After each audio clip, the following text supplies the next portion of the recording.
Going on, everyone? So James Harden has officially played 2 games with the Los Angeles Clippers, and so far it's looked exactly how many of us thought it would. It hasn't worked out so far. The Clippers have officially fallen to 3-4 on the season and are currently on a 3-game losing streak. Now, it's only been 2 games, so I don't want to say that it's a disaster, this was the dumbest thing ever, whatever, right? Maybe it does work. There is always the possibility that they kind of figure it out and, at least enough to be better, right? Right now, it's extremely just clunky and awkward. And, James Harden's had some nice, highlight plays, but outside of that, it's not leading to winning basketball. He's turning the ball over. He doesn't look fully in shape. He's not having the impact, at least yet, that you would hope James Harden would bring to the Clippers. So far, through the 2 games, again, it's only 2 games, he is averaging 15, 5, and 5 on 55.6% shooting. But again, it's just kind of like him doing his thing while everyone else is doing theirs, right? So they're really going to have to figure this out and really have to navigate through just their core guys, right? So far, they've tried Russell Westbrook, James Harden, Paul George, Kawhi Leonard, and Zoo, right? I just don't think that that's going to be the 5 that is going to have success and that you're going to be able to make work, right? I just don't see that being the scenario. You're going to have to move Russell Westbrook to the bench. The problem is, how is he going to take that? Is he going to be okay with that? Because he's been very good for the Clippers. Even the game against the Nets, right? James Harden had 12, 8, and 5, but Russ had 13, 7, and 8. Right? He also had fewer turnovers, right? James Harden was a minus 15. Russ was only a minus 5. I already see the conflict. And how do some of the other guys feel, right? Like Bones Highland. He got out of the Nugget situation so that way he could go to a place where he could play more minutes and have a bigger role and more opportunity. And then he goes to the Clippers and he thought, hey, I'm here. This is it. This is my time to shine. And now he's getting 6 minutes a game. Is that something that he's going to be comfortable with? Is that something he's going to be happy with? Is that something that he's eventually not going to complain about? Right? And in 6 minutes, he got his shots up. He took 6 shots in 6 minutes. So, he's absolutely going out there and just chucking up shots. But so far, the Clippers are not translating to winning basketball. Defensively, they just aren't very good. And I don't see them being very good. Right? Zoo has been terrible defensively this year. Kawhi is not the defensive stopper he once was. He's still good, but he's not the James Harden or the Kawhi Leonard that he was before, right? James Harden is basically an open door. James Harden couldn't defend me, right? Russell Westbrook, his energy and effort is there, right? He gets after it, and he's been better defensively over the last year or so, but he's still not a great elite defensive guy. It's just his relentlessness and effort. And then Paul George is the best defender out of everyone, or at least he has been. And right, it's just how does this work with a team that can't play defense, is extremely clunky? You have 4 guys that all need the basketball. James Harden is out of shape, not the player he once was. I don't think it's panic mode for the Clippers to be 0-2. When the trade happened, one of the first things I said is I wouldn't be shocked if the Clippers are worse and getting James Harden. And at best, it's going to be one of those things where it's going to take them a while to figure it out, if they even ever figure it out. Now, James Harden, I do think will help when Paul George and Kawhi Leonard, more likely than not, inevitably miss some games, miss some time, because that'll allow James Harden to kind of be himself more than what he is right now.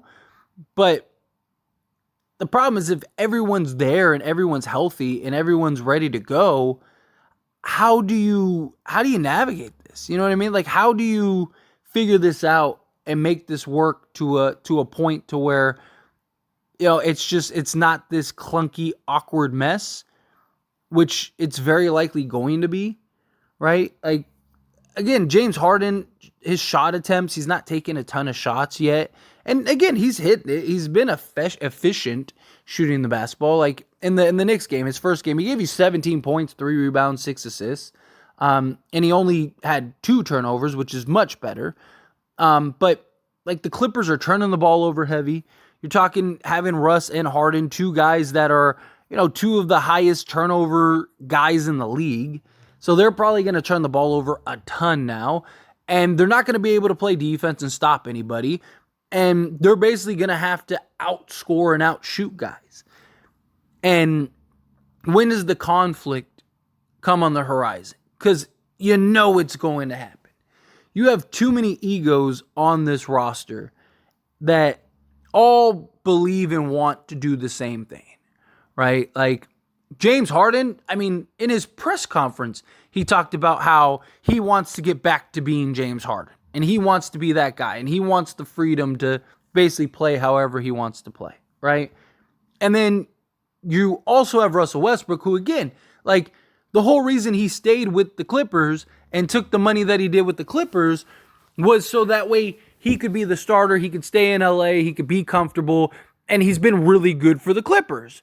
So what happens when Ty Lue eventually has to bench Russell Westbrook and have him be the 6th man and probably start Terrence Mann or something like that just to get some defense in this lineup?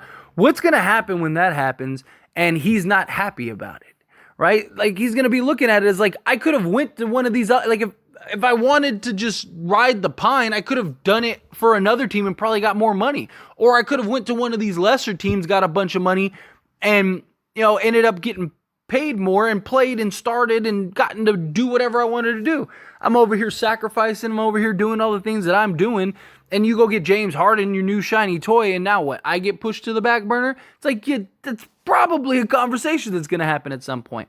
Or they're just going to keep sticking with Russell Westbrook, James Harden, Kawhi Leonard, Paul George, and Zoo, and more likely than not, they're probably going to lose some games, right? Like, I still think that they're going to be a playoff team. They have too much talent to not win mini games, but that doesn't mean that they're going to be, like the 3rd or 4th seed or, one of the contending teams, right? Like, I wouldn't be surprised if they're the 6th seed struggling and fighting to just make the playoffs and avoid the play-in.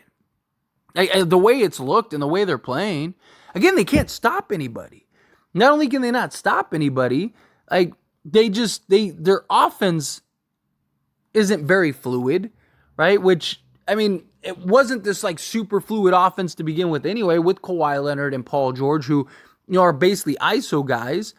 And you're talking about a group of guys that aren't the guys they once were. Like, if this was like San Antonio Kawhi Leonard, or maybe like Toronto, I guess you could say like Toronto Kawhi Leonard, and this was like Indiana Paul George, and this was like, Houston James Harden, right? And then Russ, like, if he was OKC Russ or whatever, maybe you could trade him to get some like value or something. He also wouldn't be making the money that he was making.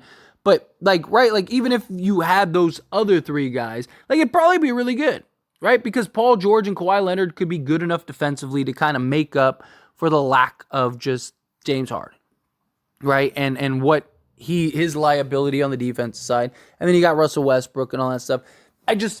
You're not going to have a choice. You're going to have to move Russ to the bench at some point, right? How long does it take for them to actually make that move, right? Because, like, I'm sure Ty Lue, if you hooked him up to a lie detector test and you said, like, when do you plan on, moving Russell Westbrook to the bench, I bet you it was as soon as we traded for James Harden.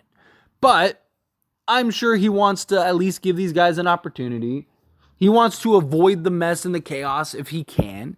And I'm sure Steve Ballmer's kind of like, hey, we got the star-studded lineup. We got to, figure out how to make them all work and blah, blah, blah. Like, I'm sure that there is like a combination of things that Ty Lue really doesn't want to deal with, that now he's forced to deal with, and now he's got to navigate and figure that out. And, I think if they lose a couple more games, like, not saying that they won't win one, like, maybe let's say they win the next game. Let's say they win their game against the Mavs, right? Then I could see them kind of be like, okay, well, we got the win, so we're 2-1, and kind of like drawing it out. But if they lose to the Mavs and then they follow that up with like a loss to the Grizzlies, right? Which they should definitely beat the Grizzlies. But let's say they lose to the Grizzlies too. I mean, you have no choice at that point. Now you're 0-4 with James Harden. All right, the Russ and Harden experiment isn't working. Like, I'm not sold on this, and I just don't see this having a bunch of success. But that's my thoughts and opinions. And as always, I pass the question on to you. Let me know what you think down in the comments below. What do you think? Do you think that they'll be able to figure it out and make it work? Do you think like they're going to have to bench Russ? Like, yeah, you have no choice. You're going to have to bench Russ sooner rather than later. Do you think that like, I don't know, they'll make it work. They'll figure it out once they do. They'll be really good. They'll be a contender. Again, however you feel, whatever your thoughts are, I'd love to hear it. So let me know down in the comments just below. That being said, if you haven't liked this video, hit that like button. Helps me out a lot. Lets me know you enjoy these types of videos, and I truly appreciate it. If you're not subscribed to the channel, hit that subscribe button. Turn on the bell notifications.